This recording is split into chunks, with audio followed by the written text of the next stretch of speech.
আরে বাবা, তুমি তো দিনের খাবার দিনে খাইছো, আবার রাইতের খাবার রাইতে খাবা। আর তাছাড়া আমাকে বাড়িতে একটা নিয়ম আছে, সেটা তুমি জানো না? কি নিয়ম? আমাকে এই বাড়িতে বউয়েরা স্বামীর জন্য ভালোবাসা পিঠা বানায়। আমার আম্মা ভালোবাসা আব্বার জন্য পিঠা বানাইছে, আমার ভাবি ভাইয়ের জন্য বানাইছে, আর আমি ভালোবাসা তোমার জন্য পিঠা বানাইছি। আরে বাপ রে বাপ, কি রাগ কইসার ডিজাইন ভালোবাসার! তো কি আমি বুঝলাম না। হ্যাঁ, ভালোবাসা বলতে তোমরা খালি বুঝো ঠাইসা খাওয়ানি, আর গান বলতে বুঝো খাওয়ানোর গান। খেতে না, পিঠা খাইতে না, আমি পারবো না, যাও। এমন করে কইতেছো কেন? আচ্ছা, বউ শখ করে কোনো কিছু সামনে নিয়ে আসলে সেটা খাইতে হয়, ফিরাই দিতে হয় না? তোমাকে শখ পিঠাতে গিয়া আমি আধা মরা হয়ে গেছি। আর যদি বিধবা না হইতে চাও তাহলে পিঠা লয়ে সরো, আর এক টুকরা পিঠা খেলে মরে যাবো।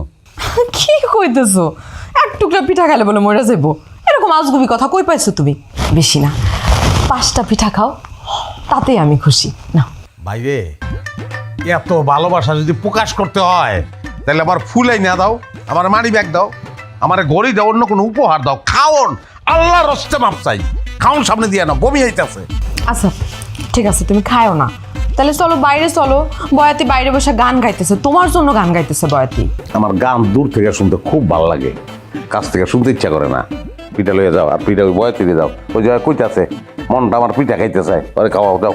তুমি পিঠা খাইবা না?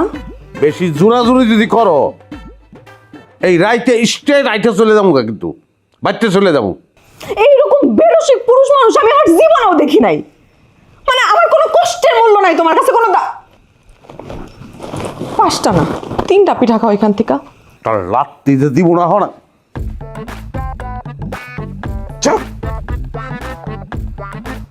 আল্লাহ রে,